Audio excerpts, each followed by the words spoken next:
Hello and welcome to Think Like a Game Designer. I'm your host, Justin Gary. In this podcast, I'll be having conversations with brilliant game designers from across the industry with a goal of finding universal principles that anyone can apply in their creative life. You could find episodes and more at thinklikeagamedesigner.com. In today's episode, I speak with Ethan Mollick. Ethan Mollick is an associate professor at the Wharton University in Pennsylvania, where he studies and teaches innovation and entrepreneurship, and also examines the effects of artificial intelligence on work and education. His papers have been published in top journals, and his book on AI, Co-Intelligence, is a New York Times bestseller. His research is highly cited by other academics, has been covered by CNN, The Wall Street Journal, and other leading publications. In addition to his research and teaching, Ethan is the co-director of the Generative AI Lab at Wharton, which builds prototypes and conducts research to discover how AI can help humans thrive while mitigating risks.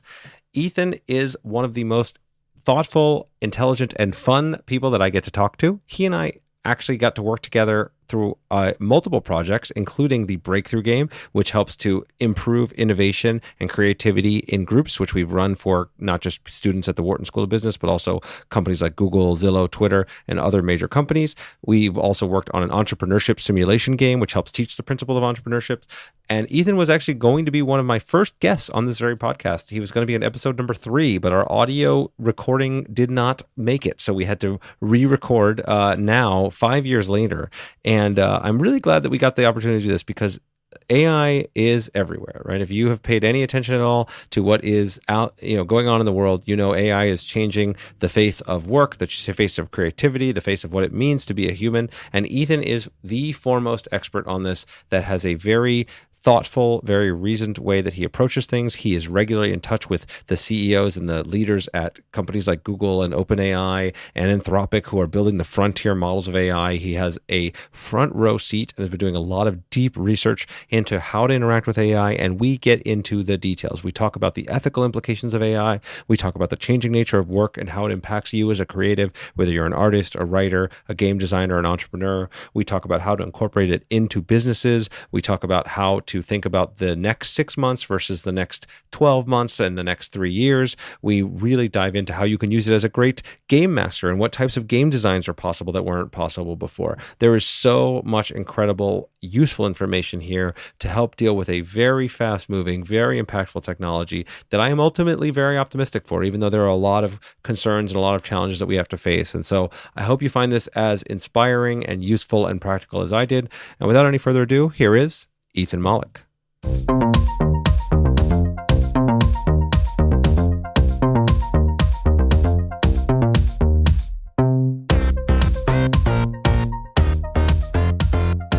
Hello and welcome. I am here with Ethan Mollick. Ethan, it is a long time overdue to have you on the podcast. I am so glad to be here. Thanks for having me.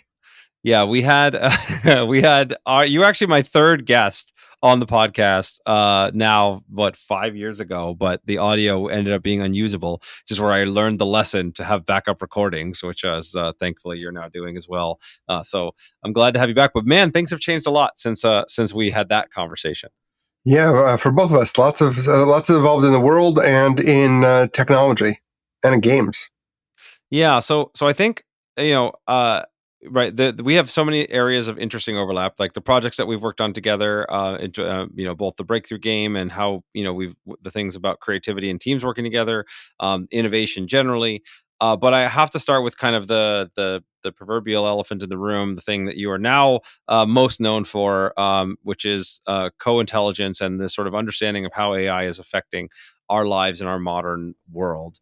First of all, I've already given some of your bio at the beginning of this, but briefly, how did you come to be a guru of AI? And just walk us through a little bit why this has become an interesting topic for you. So I was AI adjacent for a long time and nobody cared. So at the Media Lab at MIT in the early 2000s, I worked with Marvin Minsky, and he was one of the founders of AI.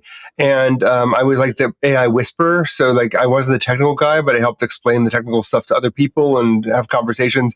It was another one of the AI winters right before the latest AI boom.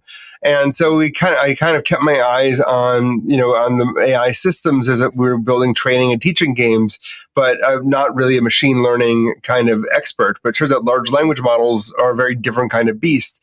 And just having been aware of them and using those kind of tools for education for a while put me in this really interesting spot. Yeah, and so first, I'm gonna encourage everybody, to read your book, Co-Intelligence. It's a fantastic and very clear description that helps people understand not just like where we are in AI current development, how best to interact with and use AI, as well as kind of predicting as best we can, kind of plausible paths forward. But in my industry, man, I have heard everything from I'm sure this is true across the board, but that this is going to be the greatest thing of all time to this is the end of the world. Generally speaking, very few people take the kind of reasoned middle position that it seems like you do. If you're speaking just generally to, let's say, creatives, and people who are, well, let's say most of my audience is in the gaming industry, but people who are, looking to do good creative work, what's the way that they should think about AI on a kind of practical level nowadays? So, I mean, right now, with the level of AI is at, whatever you're best at, you're definitely better than AI. But it's probably better than you at a lot of things you're not that good at. And game designers, entrepreneurs have to wear many hats.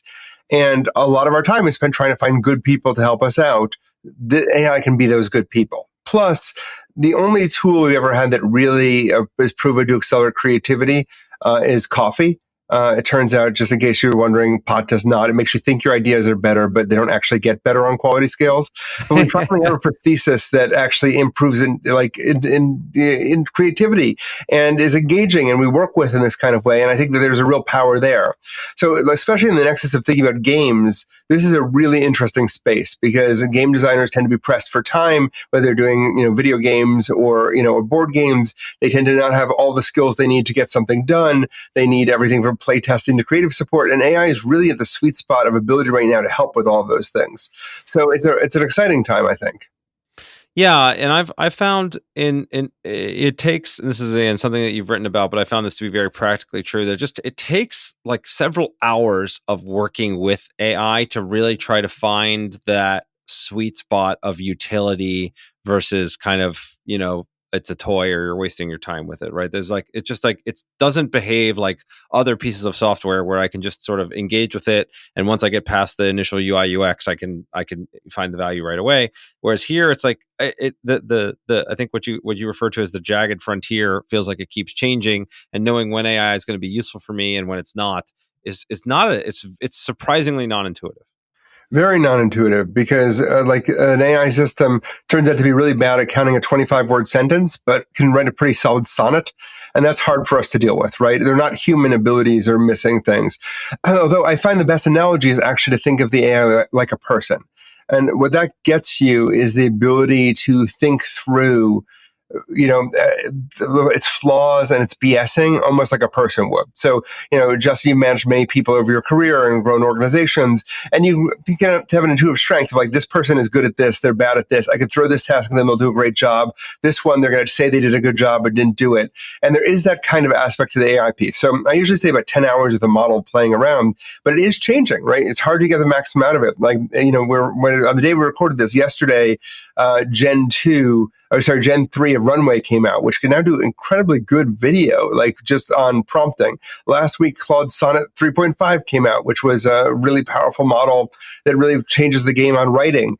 And so it is hard to stay up with stuff. I think the thing to realize, though, is over the lifespan of game development, especially, I kind of think you have to, because the frontier is moving pretty quickly. And the stuff that you do and the stuff that I've done with you is not fast. It's not no one makes a quickie game outside of a, kind of jam situation that is like ready to go and player tested and goes through all the steps you describe in your books, which are these excellent overview of the problem.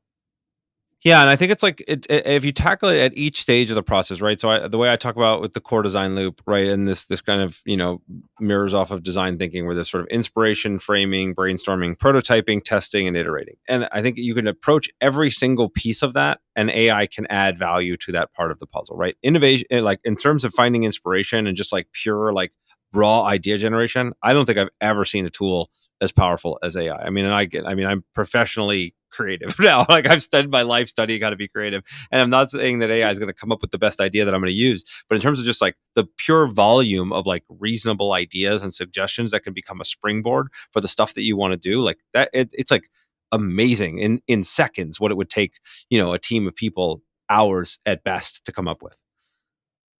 Yeah, and I think that, it's very funny. We started our co-design career together building the Breakthrough game, which is sitting behind me right here. And super proud of that, right? That was used in organizations all over the world to generate ideas. And I think there's still value in it.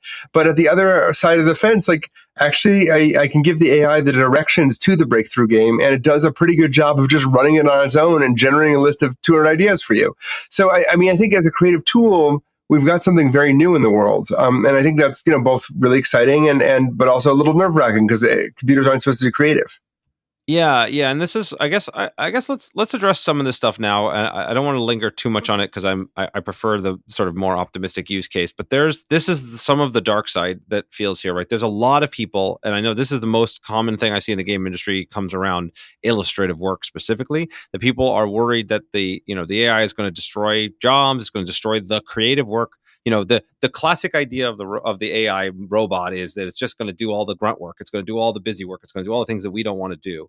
And the reality that we're seeing from the current level of AI technology is actually really good at the creative work. I mean, it can create beautiful pieces of art in seconds with a few words of prompts. It can create sonnets, as you mentioned. It can do, I mean, it's not great at making games yet, but I have no reason to believe it won't be.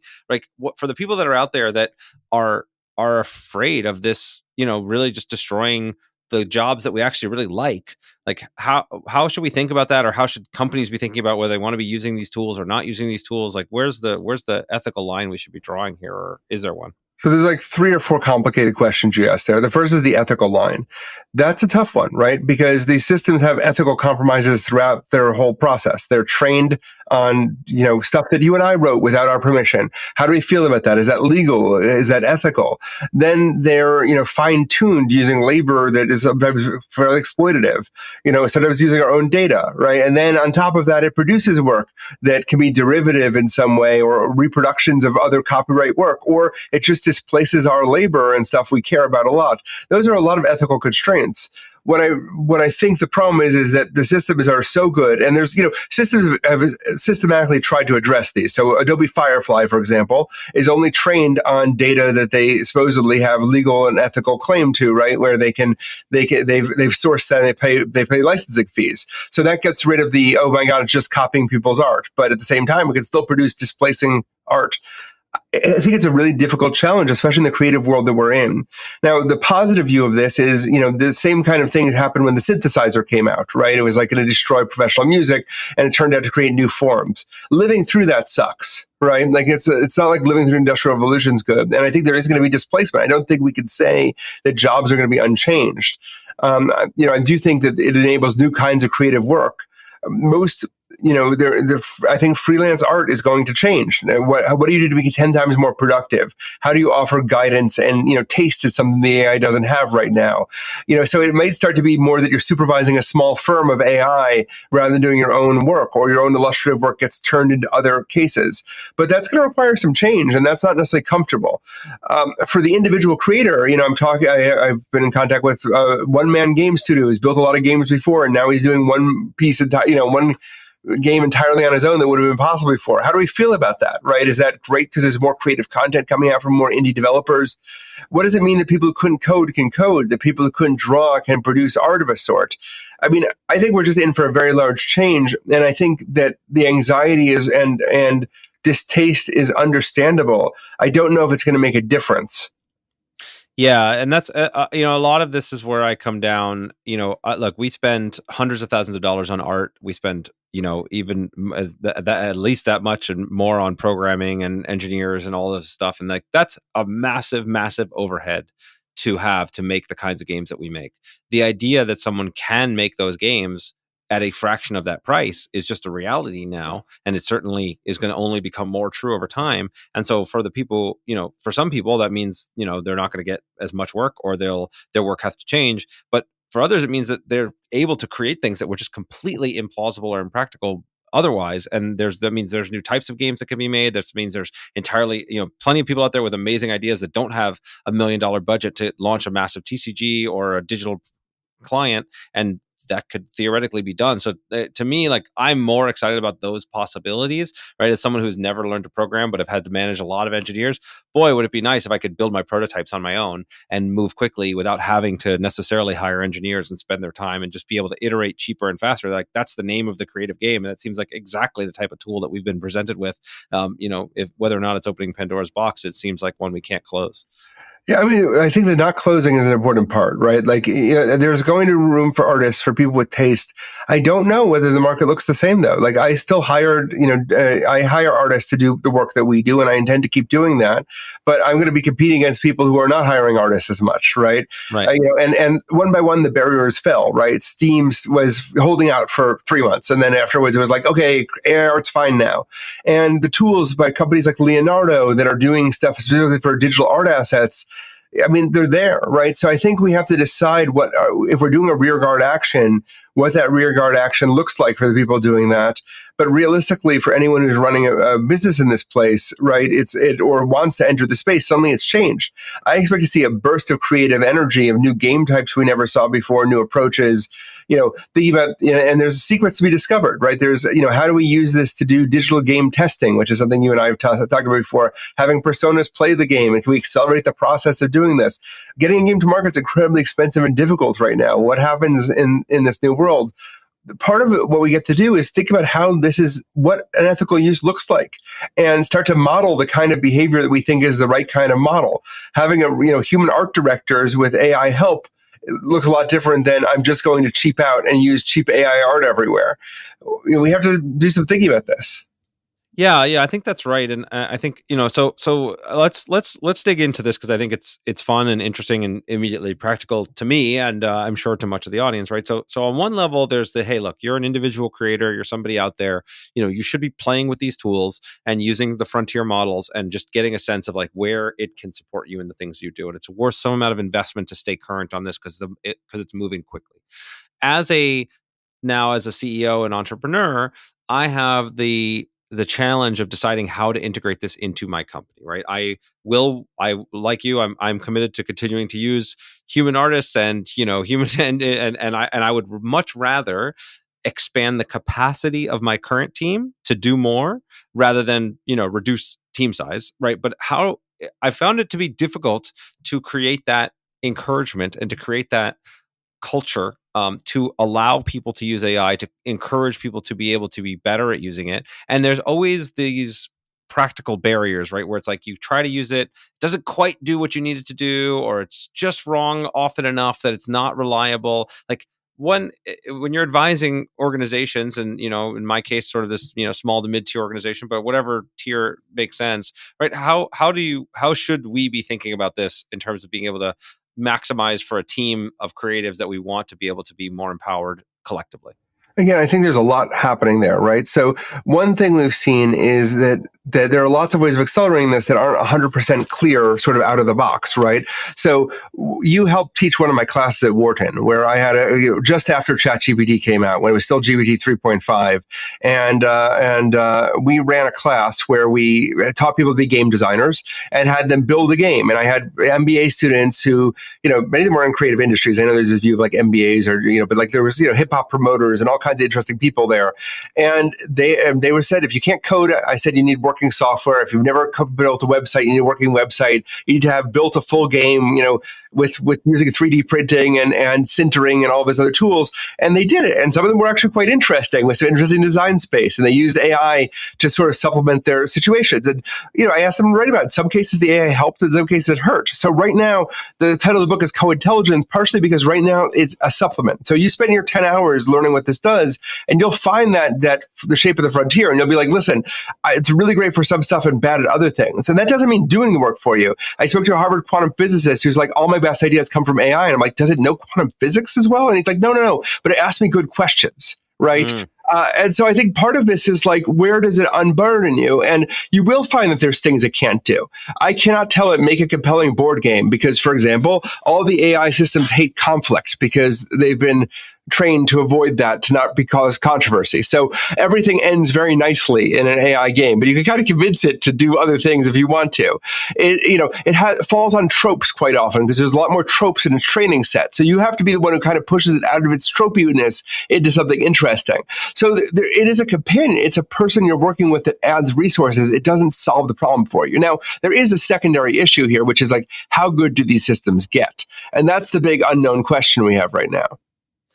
Yeah. So it's like I definitely want to get into the kind of how good does it get, what's the future like, but I'm really eager to linger on the like kind of short term, like here's where we are, this, the next 6 months, the next year, even though sometimes that's hard to predict.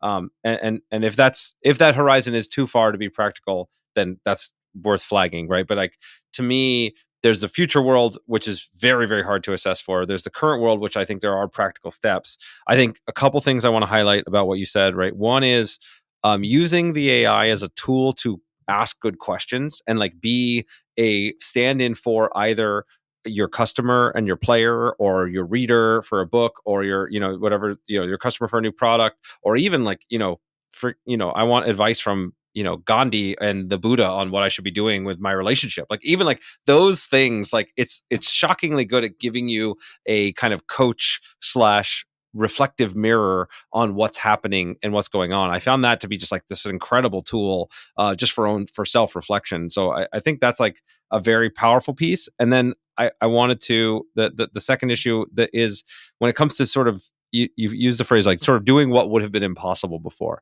and pushing you to like just try to do things that are like way outside the scope of what you thought you could do.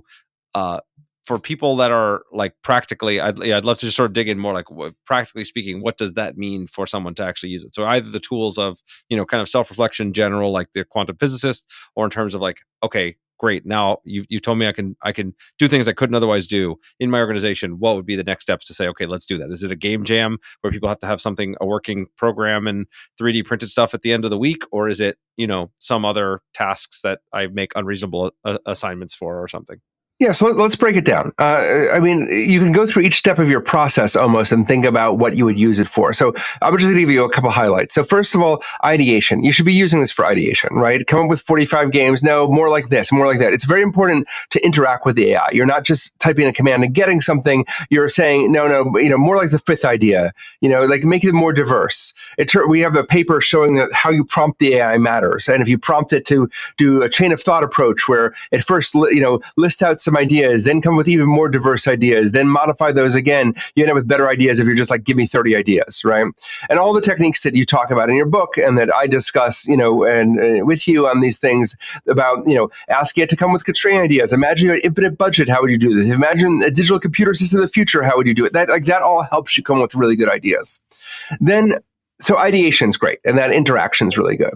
Another thing it's very good at is prototype, especially if you use something like Claude 3.5 Sonnet right now. It has, if you haven't played with it, it does artifacts. It actually creates like images and other stuff. Mock up what the website would look like. Now make this dial functional. It will actually do all of that for you. Right. So you can actually play with some prototyping, which is an important part of the game process very quickly. Then it actually works reasonably well as a game tester.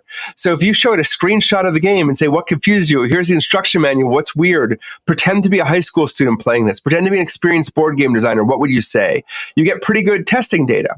Not as good as a human test, right? Because you can't see everything that emerges. But for that first order, catching the errors that would have taken you 2 to 3 rounds, it's pretty good at doing that set of stuff. It's also very, very good at advice. So there's this great paper showing that experienced entrepreneurs in Kenya who were doing well beforehand got an 18% improvement in their profitability when they got advice from the AI. Now, if they were doing badly, they actually did worse because they couldn't even implement the ideas or know what questions to ask. But if you're an experienced designer, right, like, what should I be thinking about in terms of how to get production outsourced on this? What are some things to worry about in this contract? Those kind of basic questions, you get a second opinion from an experienced, if slightly overconfident colleague. That's a very useful cost to throw in throughout the entire process, right? And so you have this kind of multiplier mixed in that's actually quite valuable in every step of the way in a very practical way. And the two best ways to use this are just get GPT-4 on your phone, pay the $20 a month and use the voice mode and just talk to it. You'll be surprised at how far you get by just like, I'm in the car, I'm on a walk. I'm just like, let me chat with you about my design problem. at the very minimum, you get the rubber ducking experience that QA designers have of talking to a rubber duck, and it turns out you come with good ideas from just talking through with someone. At best, you get really great stuff. It's also good at motivation. I spoke to the guy who invented positive psychology, and he's retired now, but he was one of the most famous therapists on the planet. And he says he uses GPT-4, having read his books, as giving all of his psychological advice now because it beats him. So I think that there is there's an emotional intelligence piece, there's a QA piece, but the valuable, at least for right now, where AI is it's not that great at tying together all these pieces. That's where still you need the human designer, the human entrepreneur to make all of this happen. Whether that's long-term true or not, I don't know. So, I feel like artist is the most directly threatened. Although if you talk to any artist, they will absolutely say, look, it's not consistent enough yet. You can't quite pull the pieces together. And true, if you really want high quality work, you're going to need humans in the loop right now. So, I think that's kind of a liberating perspective in some ways. Yeah, in many ways. And thank you. That's amazingly detailed, practical, implementable right away. So I hopefully, people are taking notes or re-listening to this section, because it's exactly where I wanted to get at, things you can all do right now. So, about half of those I've been doing and I'm happy about, and half of those I have not. I haven't played with the 3.5 sonnet. So that's basically what I'm doing right after we're done here. So thank you for that. But now I think it is, it's worth moving into this next phase of the future, the near future to medium future, because you're right. It feels like we're in this golden age, and it may just be a few months of golden age where you, as a talented creator, this thing can accelerate you enormously. And as someone who is very new or has no skills, it can accelerate you enormously. I think the people in the middle of the pack, if you were just okay at stuff, you're kind of in a bad spot right now, because now everybody's just okay at everything. But as this evolves, there's no reason to believe, right, that this was not going to keep getting better. And there's a lot of reasons to believe it's going to keep getting better. And that threatens a lot of the foundation of what we do for work and how we value ourselves as humans. And so there's a lot of steps to this, right? There's baseline. Even with the technology we have today, a lot of industries could completely get eclipsed, even just, things like accounting and law, and, it's giving better medical advice than a lot of doctors. And this is just a matter of kind of regulations. I think it seems like it's just a matter of regulations clearing the path. And then there's this area where, as you said, right now, the human making the disparate connections and the expert being better than the machine is true, but who knows if that's true a year from now. And so, there's a lot of areas we could go here, but I'm fascinated by this kind of how we should think about the next, not just the next 6 months to a year, but the next, year to 5 years range. And I talk to all the major AI companies on a regular basis, and I will tell you, nobody actually knows how good it's going to get. I will say that, having had a lot of conversations over the last 3 months, I think that people at Microsoft, at OpenAI, and Anthropic seem to have gone from who knows how far this goes to we've got another year or two of exponential growth left. Whether they're right or not, I don't know. Right. And where that ends up, I don't know.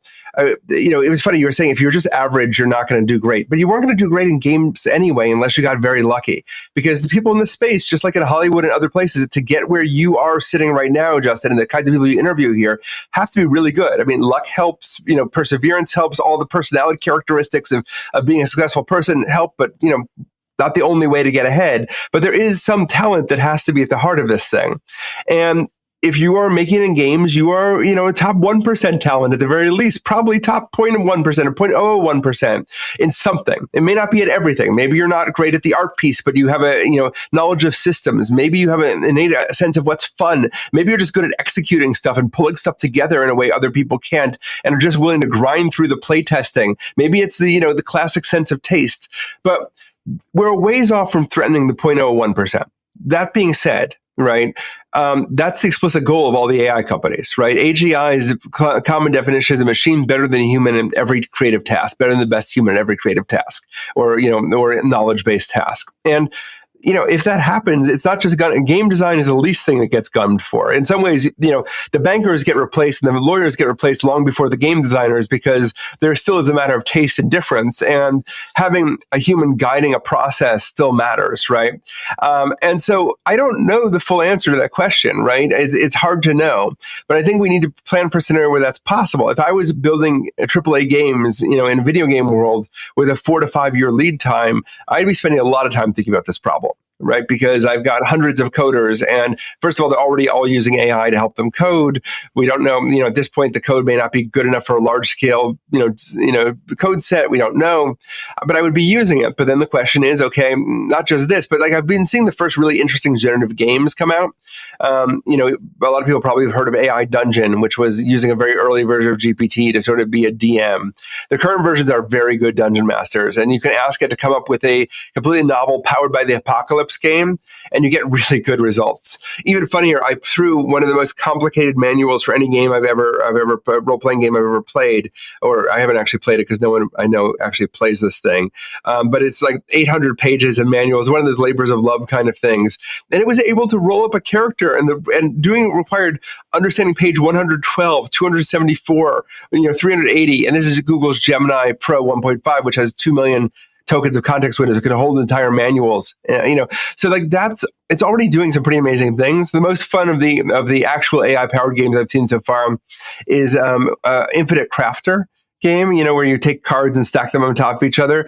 And there's an AI version which can just keep generating new things to craft, basically, that make sense in context, right? So I drop the moon on the earth and what happens? It can keep generating new ideas. So we're at the early days. This is a really interesting design space being enabled by this. So what does it do when you have an AI companion? And Justin, you and I have lived through this a bit as we've got this very successful game and we're trying to adjust. In the early days of AI, we're like, okay, the AI will be a tool to help you out. Now it's like, oh no, the AI plays the game on its own. What is the role for the human in the loop? And I think these are things we all have to think about more as we move forward.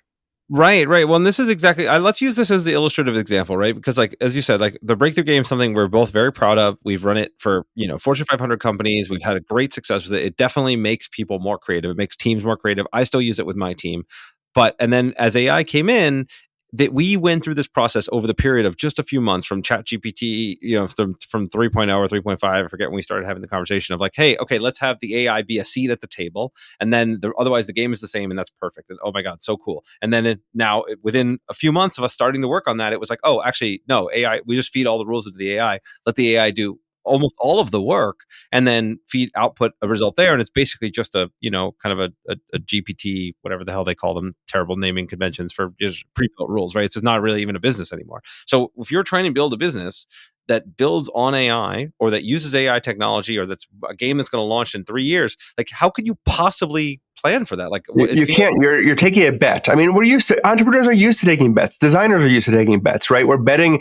It's creative work. There's a lot of ways things could go wrong. So you're making a bet. I would want to bet at least on a little bit on the side of technology of improving, right? I think this needs to be added to your bet equation, right? So then maybe that means you move faster than you did before and you use AI to move faster and we're going to iterate quickly, right? You look at, like maybe there's a space I want to move into right now. Maybe I take advantage of the fact that there's now so many more options for printing on demand or as such in the board game space and implement, an AI companion piece that's useful in some interesting way. But I think there's going to be categories of games that get more affected than others. There's going to be categories of entrepreneurship that are more affected than others. In some ways, I think entrepreneurs are not being ambitious enough in what they're attempting.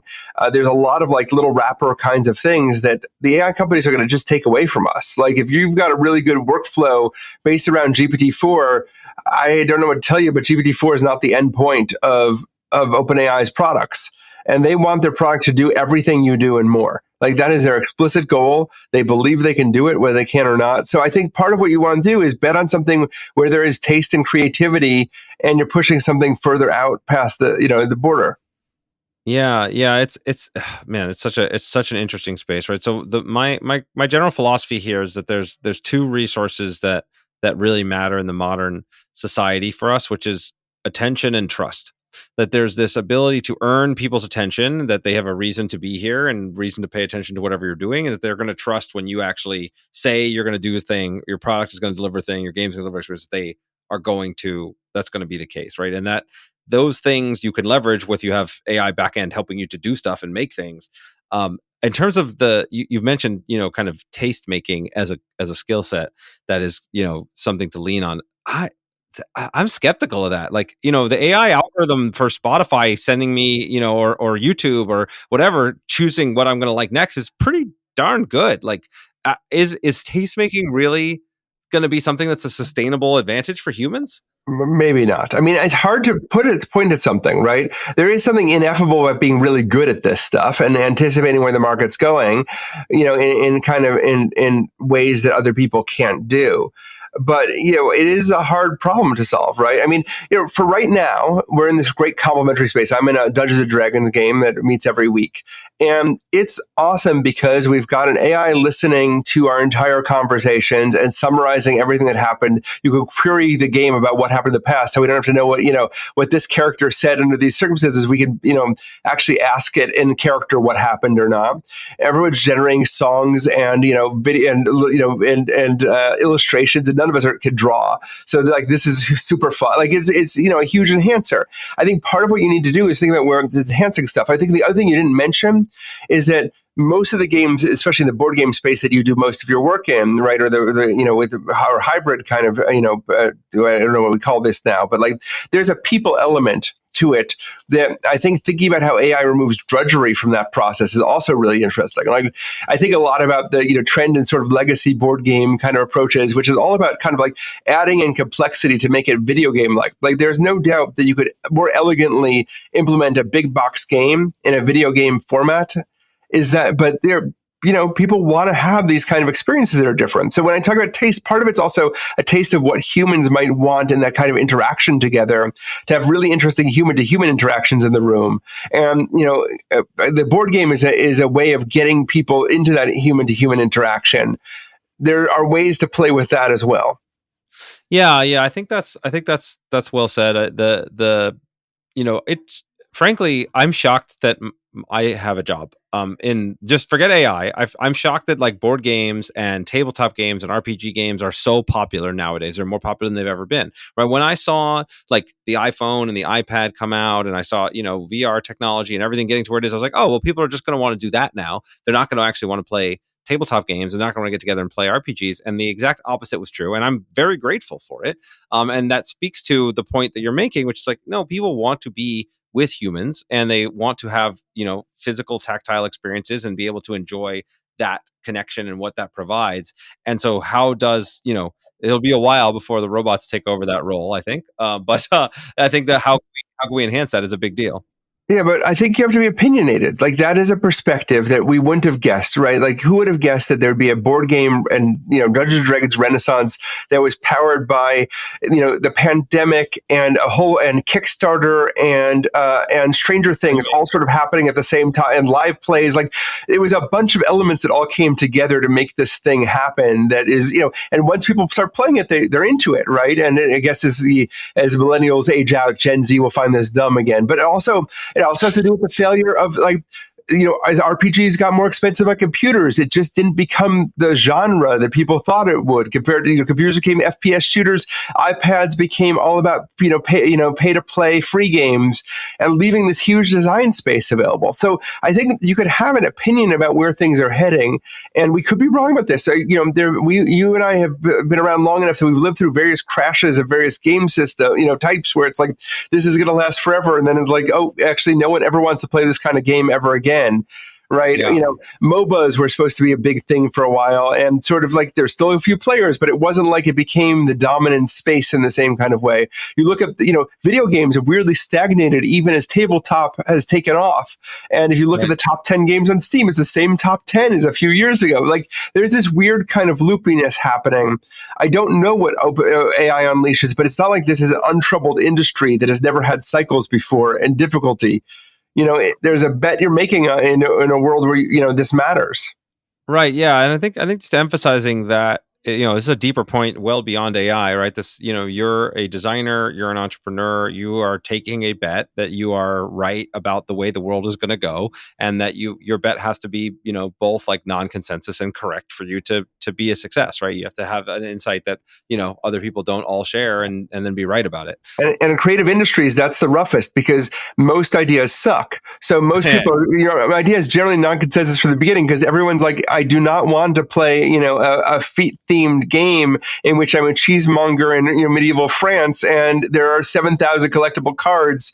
You're like, yeah, look, I'm doing something non-consensus. Yes, also terrible, right? So the problem is, having so that's going back to the things that you've talked about in your books, and I'm sure in other podcasts, which is testing and learning is really important too. Like one of the great things about these tools is they lower the friction for testing and learning. And I think that is just so vital, because that's where we are right now. How do we test and learn faster than anyone else becomes the most important and relevant question.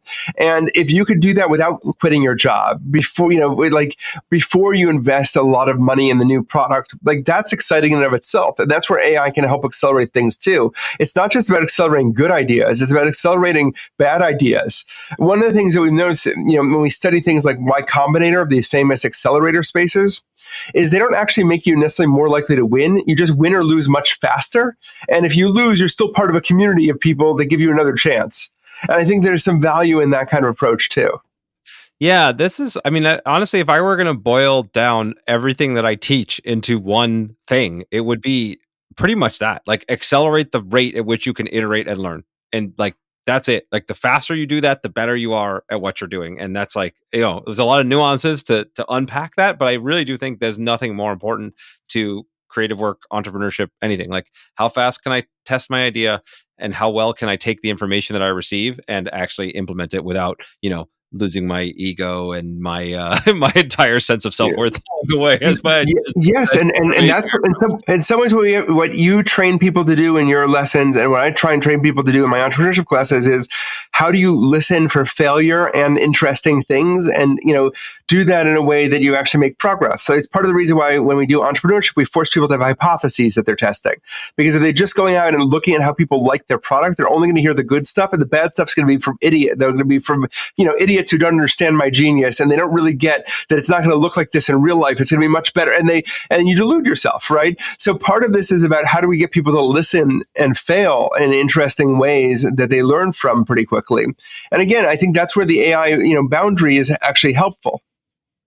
Yeah, the AI is actually really great at this, and I think you've mentioned this in some of your writings, but correct me if I'm wrong. But that the people, I'll speak firmly for myself anecdotally.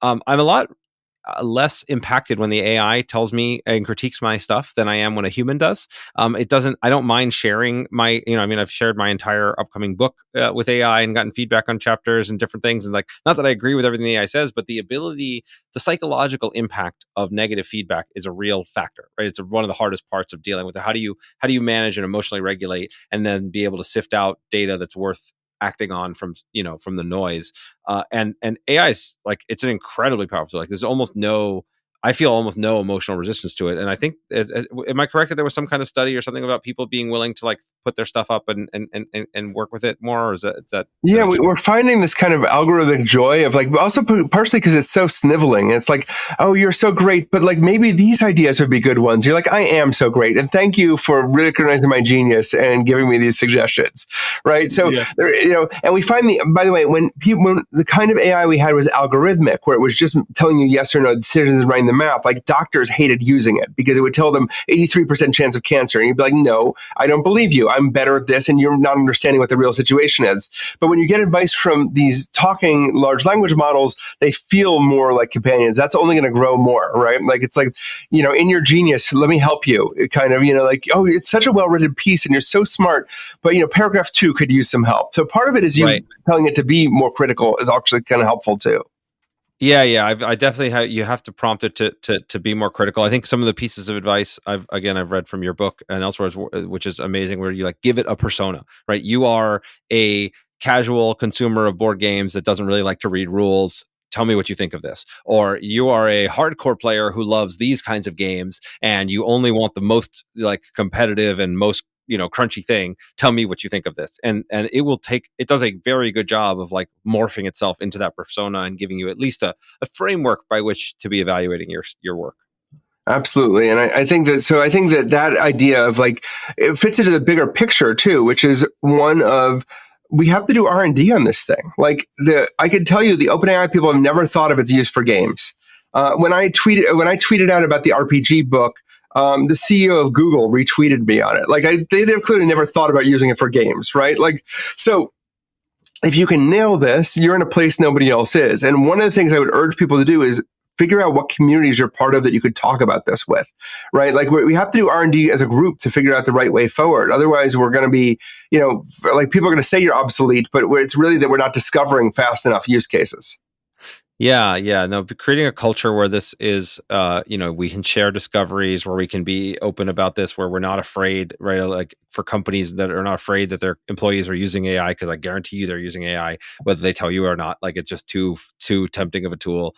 Being able to have groups where we can talk about what we're doing without also being afraid publicly. Like I definitely have a fear around like saying, hey, we're going to use a game with AI art because we're going to get lynched by people from the community, even though we spend tons of money on art. Most of ours all done by real artists, but we are considering using it for some projects that would otherwise never see the light of day. I think being able to create a culture that we can be open about those discussions, I think is really important to be able to move forward in a way that's, fair, of course, to everybody and understands the trade-offs, but that helps us actually leverage the incredible, powerful tool that we have available.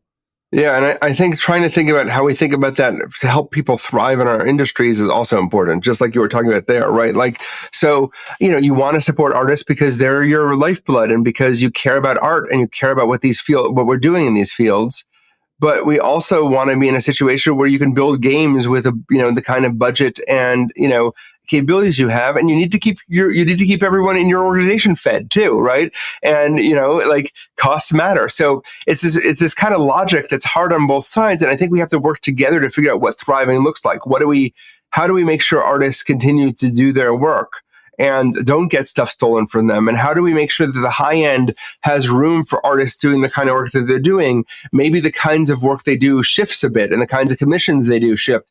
Maybe instead of doing, speculative art, they're doing one set of projects where they're monitoring art from many other people. Maybe instead of having, there's a lot of like what we do that came from constraints, right? Like, having a single portrait picture of each, character and on a character sheet. Suddenly I can do 10,000 portraits. What does that do for representativeness, and what gains can I get from that of having an artist oversee that process instead of drawing a single picture? Like there's questions we have to answer, and we need to start answering them as a group, or we're going to get divided up and it's going to be the lowest cost winner who wins and everyone else is going to lose.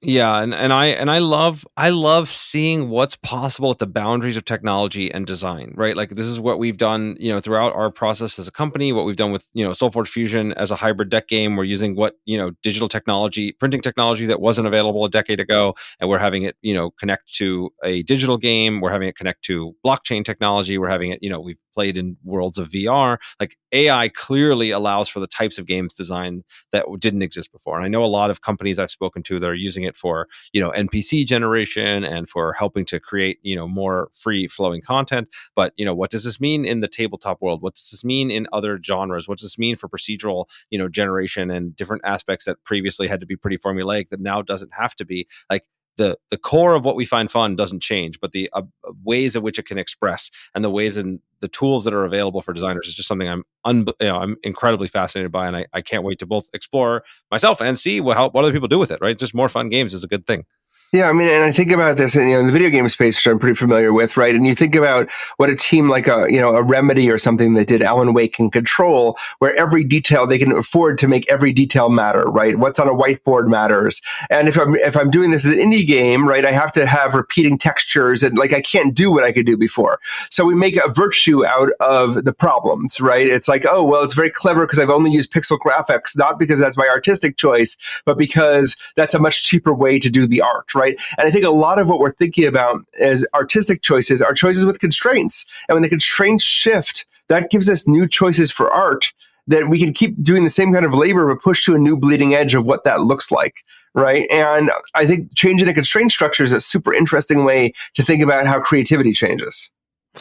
Yeah, no, I think that's great. I'm okay. There's one, I know we're running a little short on time. I want to talk about one other topic that is of interest, which I don't know how much you've, I don't know if you've covered this as much, but not only is the AI continually getting better at every kind of skill set that it has and all the different pieces that it can contribute to, but it's also getting better at just feeling like a person, like feeling like someone that you talk to, someone who you can be in relationship with. And so this, in the context of obviously NPC characters, in context of NPC social relationships, of having different kinds of things. Feels like this is just the beginning of where we're headed. Do you have a sense of, like, as these things become more personified, what that does to our culture, what that does to this next chapter in society? We have no idea, right? Like, I mean, early evidence is, the people who use this, who have used like things like Replica so far, have been fairly desperately lonely. The early evidence, which is qualitative studies that you have to take with a grain of salt, have suggested it makes people less lonely and actually more social because they get their anxieties out with the Replica, and then they are better in real life. But we don't know. Like, we're kind of unleashing another experiment like social media that's kind of unstoppable at this point of like, what will we do? My impression is that people will have relationships with AI of various kinds, both big capital R and small r relationships, but that those will be balanced with other kinds of human relationships. I don't think it becomes so addictive that you only want to talk to the AI all the time, but we don't know. Right. And we don't know who's going to use it in what ways. Now, from an NPC generation perspective, the interesting problem becomes how do you constrain it to be on, and not. So it's not like you have a random conversation. I fell in love with the first with the first bartender I met in the first village. Is sort of, and like we talked for 7 hours and like I forgot about the dragons. It's sort of an interesting problem. Right. So I think we have to think about those kind of things. Yeah. I think it's like, you mentioned, social media as this sort of, unleashed platform where it's like incredibly powerful. I'm able to stay connected with people all over the world, but we have seen, increasing rates of depression and challenges, especially amongst youth and young girls in particular. How this tool plays into that, positively or negatively is something that, it's obviously nobody knows where it's headed, but it is interesting and fascinating to speculate on. I mean, part of this is we could talk about it all we want. This is already going to happen. I mean, the open source tools that are already out there in the world and are legal will be, even if we restrain it and restrict use in the US, which I don't think is going to happen in the near future, will still be available from other countries for, like that's done already. There's a lot of change baked into the system that we're just going to have to live through and come with social norms and laws to deal with the consequences of them. But I mean, I don't think there's a realistic, one thing I sometimes see in the creative world is this thing will be destroyed. Like, something's going to stop it. And I think that's kind of the most like there are negative effects. We have to be honest about it. But I think that the next step of like I hear people talk about model collapse, the idea the AI is going to train on its own data and then collapse. That doesn't look like what's going to happen, at least in the next few years. Training on synthetic data the AI creates is perfectly fine. I think people hope that the copyright cases against, AI systems are going to shut it down. Unlikely. And even if that happens, then they'll move to Japan where there's no copyright restrictions on AI training material. I think we have to be clear-eyed about this. The social pressure campaigns, don't use AI art or we'll turn on you. I don't think that's a long-term feasible thing. I don't think most people care that much. And they're going, and even if they do, it's still going to not matter as other, people, like consumers are not going to turn on AI systems the way we expect. Governments cannot regulate it the way we expect. We can talk about these things as if we want change to happen. And I totally get it. But I worry that there's a lot of people with a blind eye of like, this will go away somehow. And I think they sort of view, the early stages of like some other technical moves, like everything's, I think there's still room for sort of blockchain stuff in games, but the idea that everybody is going to be 100% blockchain based for all, forget trading card games, it's going to be, you're going to have a portable gun between video games, like that stuff, the fact that blew over, I think people might take too much of a lesson from in some ways. Yeah, that's right. I think there's, I think there's the sort of common like hype curve, right? Where people think, oh my God, this is going to do everything. And then there's this disillusionment. And then there's like, oh, okay, wait, here's the real value, right? The internet. But I think the hype, well, so I did ask GPT-4, I gave it all the hype curves for every other technology, and it found that there was no actual pattern of hype curve. I think that's absolutely wrong. I mean, like there's, I think you can always find curves of like people are really excited and they don't find it's as useful. But then that's another case of coping, right? Of like, oh, it's not that useful here in this case, but there's plenty of people who it's hyper useful for. This is the fastest adaptive technology we've ever seen. Like it's not, this genie is not going back in the bottle. And even if it's like, oh, look, it can't create our standards of what AI can't do is a disappointment of changing rapidly from like, oh, it can't produce prose to like, it can't write like Hemingway, from like, it can't do, original character design to it can't do original character design as good as the best people on the planet. Right. Like we've got a ways to go yet. Yeah, I remember everybody making fun of the AI because it couldn't do hands, right? It was kept making fun of the AI's handshake, capabilities, and then it was like, okay, well, within 3 months now, that problem is solved. It's sort of like I feel like back when kind of the religious doctrine started getting pushed back as science sort of explained more and more things. It was like, well, okay, this is going to be over here now. This is going to be explained over here, and this shrinking kind of rear guard action just is doomed to Yeah, failure. the god of the gaps, it's called, right? Yeah. Where you just are, like whatever you can't explain, that's what the AI like. And I think that's a dangerous thing for humans. Like we have to kind of like one of the things I talk about in the book is you kind of need an existential crisis to work with AI. It is weird. It is upsetting. Like we're kind of talking like it's no big thing, that it's creative, except for some people who are listening. They're like, no, it isn't. It is not. And I totally get that. And I would just urge you to spend 5 or 6 hours with Claude 3.5 or with GPT-4. If you'd used the free GPT 6 months ago, you have no idea what these systems can do, and you're just going to have to get through the crisis. Like we have to figure out a way forward because these systems are not going away. Yeah, I think that's right. I think it's like, we should be moving forward with open eyes, understanding that any industry disruption, we should be trying to make sure to protect, the parties that are getting hurt and try to be conscious of that. And I'm all for people disclosing, when they're using AI, when they're not. People can opt in to choosing products that they want or don't want. But the idea that this is not, I think it's crazy to poke your head in the sand and pretend this isn't a thing that's transforming the world. And even if the technology literally froze today and never got any better, it will still transform the world over the next couple of years as adoption spreads, and that's absolutely. Yeah. And we can feel however we want to feel about that. And there's a lot of room for social critique and a lot of concern over what this means, and what this means for our social systems, and what this means about capitalism and what we do next. But I also think there's a practical aspect of like we just got to get like we're living in this world now, and we can pretend we're not living in it, but that's not going to be helpful. Yeah. And I mean, when it comes to like, speaking back just to creativity for a minute, like it's hard for me to really entertain any of the arguments that AI is not creative. I mean, when I talk about what I break down creativity to in general, it's taking two different ideas and combining them together in a way they weren't combined before. You're just like taking these different fragments and putting them together. And that's all I have ever done in my career. And then occasionally filter away the stuff that sucks and find something that's good. And that seems like exactly the way AI works, just from a pure practical standpoint. Like it is, I can't understand any arguments that says it is not a creative force, because it just is. It's like it's incredibly powerful tool for that. And there may be some categories of creativity of true breakthroughs it may or may not be able to do. But as you point out, most creativity is combinatorial. Like we're combining stuff together. There are occasionally run into these these games or experiences where it's like, how would anyone ever think of that? But in most cases, it's like, oh yeah, this really innovative idea I could see the origin of it in these other 3 ideas, right? Yeah. And we look at how we describe games to people. It's like chess meets Magic the Gathering with a smattering of of Monopoly or whatever. Like right. That's a recombination. All right, Ethan, I always love our conversations. I think it is amazing to be able to see your whatever you had a brilliance and deep insight into creativity and work and the sort of frontiers of entrepreneurship long before this new frontier of AI has pushed you into the limelight. I think it's well deserved and exciting to see. I encourage everybody to not just pick up your book, Co-Intelligence, which is I think by far the best, most practical breakdown of how to think about AI today, but also your Substack. Where else could people go, or what other tips would you have for people that are have been convinced that this is something they need to be paying more attention to for both your work and AI in general?